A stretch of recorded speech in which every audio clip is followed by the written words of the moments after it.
시청자 여러분 안녕하십니까? 리치투게더입니다. 팔란티어가 어제 2월 16일에 4분기 실적 발표를 했습니다. 팔란티어는 미국의 데이터 분석 소프트웨어 기업인데요. 지난 12월에는 테슬라에 이어 동학개미 순매수 2위에 오르기도 했을 만큼 관심이 뜨거운 종목입니다. 액티브 ETF 1등 운용사인 아크인베스트에서도 꾸준히 팔란티어 주식을 매입하고 있습니다. 작년 10월에 처음으로 매수했고요. 이후 10월, 11월, 1월 세 차례 추가 매수했었습니다. 그리고 실적 발표가 있던 어제 무려 156만 주나 매수했습니다. 팔란티어가 어떤 회사인지 알아보시고 싶은 분들은 제 지난 영상을 한번 확인해 보시기 바랍니다. 다시 본론으로 돌아가겠습니다. 팔란티어 홈페이지에 가면 관련 자료가 업로드 되어 있는데요. 이번 영상에서는 Q4 프리젠테이션 자료를 살펴보겠습니다. 일단 시장의 반응을 보면 호의적이지는 않습니다. 4분기 실적 그리고 올해 아웃룩 모두 기대에 못 미치고 곧 풀릴 보호 예수 물량에 대한 불안감이 커지며 주가는 조정을 받고 있습니다. 자, 그러면 본격적으로 팔란티어 4분기 프리젠테이션 자료를 보겠습니다. 먼저 글로벌 업데이트입니다. 2020년 100개의 커머셜 기업과 10개 국가와 협업을 했다고 말하면서 팔란티어의 플랫폼이 디폴트 운영 시스템이 되어가고 있다고 합니다. 2020년 매출은 47%, 오퍼레이팅 마진은 17% 증가했습니다. 더불어 지난 4분기에 21개의 신규 계약을 체결했습니다. 이 중 12개의 계약은 각 120억 원 규모의 계약입니다. IBM과 파트너십을 체결했다고 하고요. IBM 클라우드 팩4 데이터는 데이터 및 AI 플랫폼인데요. 기업들이 데이터를 수집하고 이것을 재구성해서 분석하고 있는데 이것을 IBM 클라우드 팩4 데이터가 해준다는 것입니다. IBM 홈페이지에 가보니까 팔란티어와 협업한다고 이렇게 메인 페이지에 나와 있습니다. 다음으로 고객 동향입니다. 커머셜 고객 쪽 매출은 482밀리언 달러로 전체 매출의 44%를 차지하고 있는데요. 물론 나머지 60% 매출은 정부 쪽 고객에서 나옵니다. 일단 미국 내 커머셜 고객 매출은 작년에 107% 증가했고요. 지난 4분기에 여러 큰 계약들을 해서 매출은 계속 늘어날 것입니다. 여러 회사가 언급되었는데요. 몇 개만 살펴보면 팔란티어의 기존 고객인 한 헬스케어 회사는 스콥을 늘려 계약을 했다고 합니다. 현재 50밀리언 달러, 그러니까 약 550억 원의 매출을 안겨주는 고객인데요. 팔란티어와 팔란티어 소프트웨어에 대한 신뢰가 높은 것으로 보입니다. BP와는 친환경 정책과 관련해 협업을 하고 있고 지난해 약 1빌리언 달러의 가치를 창출했다고 전했습니다. 또한 한 포춘 200기업과는 오더 풀필먼트 시스템을 개발하고 있다고 합니다. 참고로 풀필먼트 서비스는 물류 일괄 대행 서비스 정도를 이해하시면 되는데요. 물류 전문 업체가 물건을 판매하려는 업체들의 위탁을 받아 배송과 보관, 포장, 재고 관리, 교환 및 환불 서비스 등 모든 과정을 알아서 해주는 서비스를 말합니다. 팔란티어는 여전히 정부 쪽과도 활발하게 사업을 하고 있고요. 최근에는 고담 21을 출시했습니다. 고담 21은 각종 센서에서 수집된 정보를 실시간으로 분석해서 전쟁 임무를 지휘하는 인공지능입니다. 정부 쪽 매출은 610밀리언 달러로 전체 매출의 56%를 차지하고 있습니다. 글로벌 업데이트, 고객 업데이트에 이어서 마지막으로 파이낸스 업데이트를 보시겠습니다. 주요 내용을 살펴보기 전에 용어 정리만 간단하게 하고 넘어가겠습니다.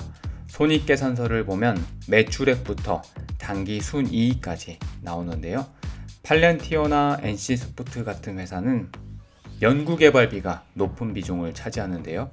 연구개발비는 일반적으로 판관비와 매출 원가에 나눠서 계산하니까 이 점은 참고하시기 바랍니다. 그리고 이후 자료에 Revenue, Gross Profit, Operating Income이 나오는데요. 각각 매출 총이익, 영업이익을 뜻합니다. 2019년 4분기와 비교 시 2020년 4분기 매출은 40% 증가했고요. 풀 이어로 보면 47% 증가해서 약 10억 달러 정도의 매출을 달성했습니다. 매출액 규모만 보면 스몰캡에 해당하는데요. 아크인베스트가 투자하는 종목들의 특징이 현재 규모는 작은 경우가 많고 그리고 대부분 이익을 내지는 못하지만 매출이 급격하게 증가하는 회사가 많습니다. 팔란티어도 이러한 특징에 해당하는 회사입니다. 고객당 매출 그리고 탑 20 평균 매출은 각각 41%, 34% 증가했습니다. 이렇게 되려면 기존 고객의 매출이 증가하거나 신규 고객의 매출이 기존 고객의 매출보다 커야 합니다. 팔란티어의 경우에는 이 두 가지 모두에 해당합니다. 이 장표에서 그걸 설명하고 있는데요. 왼쪽 차트를 보면 1밀리언 달러 매출 고객보다 5밀리언 달러, 10밀리언 달러 매출 고객이 더 많이 늘어났고요. 오른쪽을 보시면 5밀리언 달러 규모 계약이 총 21건인데 이 중 12건이 10밀리언 달러 규모 이상의 계약입니다. 매출을 정부 쪽과 커머셜 쪽을 쪼개서 보면 정부 쪽 매출은 풀리어 기준으로 77% 증가했고요. 커머셜 쪽은 22% 증가했습니다. 정부 쪽 증가율이 훨씬 더 크니까 당연히 정부 쪽 매출 의존도가 더 높아지겠죠.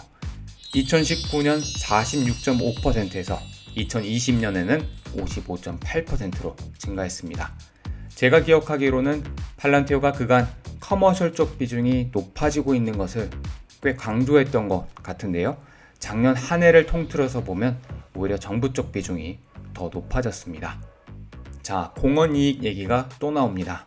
공헌이익률은 2019년에 21%였는데 2020년에는 54%로 올라갔습니다. 지난 영상에서 말씀드린 것처럼 공헌이익은 매출액 중에서 고정비를 회수하고 이익을 획득하는데 공헌하는 금액으로 정의되고요. 계산은 단순하게 매출액에서 변동비를 빼면 됩니다.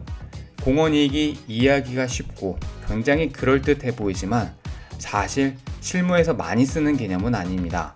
왜냐하면 공헌이익은 고정비를 커버해주는 기존 매출이 계속 지속된다는 것을 전제해야 하기 때문인데요. 사실상 그런 매출은 세상에 없죠. 그래서 공헌이익의 단점으로 unrealistic assumption이 지적이 되는 것입니다. 팔란티어만 봐도 평균 계약 기간이 4년이 안 되니까요. 영원한 매출이라고 볼 수는 없는 겁니다. 굳이 공헌이익을 팔란티어가 계속해서 자료에 포함하는 것을 보면 물론 공헌이익을 보여줌으로써 수익성 개선이 이루어지고 있다는 것을 비력하는 것이겠지만요. 기존 매출을 홀딩할 자신이 있다라고 해석할 수도 있겠습니다. 2019년 영업이익은 마이너스였는데요. 작년에는 190밀리언 달러라는 영업이익을 달성했고요. 영업이익률은 17%입니다. 팔란티어는 비즈니스 모델의 단계를 3개로 나누고 있습니다. Acquire, Expand, Scale. 이 모든 단계에서 성장하고 있습니다. 한마디로 매출의 질이 좋다라는 것을 다양한 각도에서 계속해서 말하고 있습니다.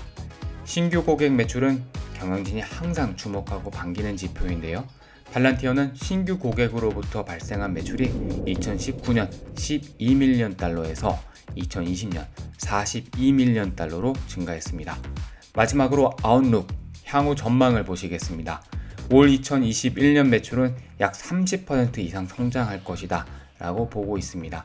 1분기만 보면 동기비 45% 매출 증가, 영업이익률은 23% 정도 달성할 것이다 라고 전망하고 있습니다. 2020년 영업이익률이 17%니까요. 23%는 6%포인트, 600bp 정도 더 높은 것으로 상당한 이익률 개선입니다. 하지만 서두에 언급드린 것처럼 시장의 반응은 팔란티어 매출 성장률 30%, 이건 너무 낮은 거 아니야? 뭐 이러한 분위기입니다. 아무튼 2025년까지 매출 4빌리언 달러를 목표로 하고 있습니다. 이는 2020년 대비 약 4배에 해당하는 수치입니다. 자, 그러면 2020년 4분기 실적 보고서를 한마디로 정리해 보겠습니다. 저희 돈 잘 벌고 있습니다. 그리고 앞으로는 더 잘 벌 것입니다. 매출 그리고 이익 둘 다요. 뭐 이 정도로 정리할 수 있을 것 같습니다. 통상 보면 이 정도로 옵티미스틱하게 자료를 꾸미지는 않는데요. 팔란티어의 자신감이 대단해 보입니다. 다만 시장은 팔란티어에 더 많은 기대를 하고 있다는 점, 그래서 주가는 흔들렸다. 이렇게 정리할 수 있겠습니다. 오늘도 영상이 도움이 되셨길 바랍니다. 지금까지 모두가 부자 되는 방송 리치투게더 TV였습니다.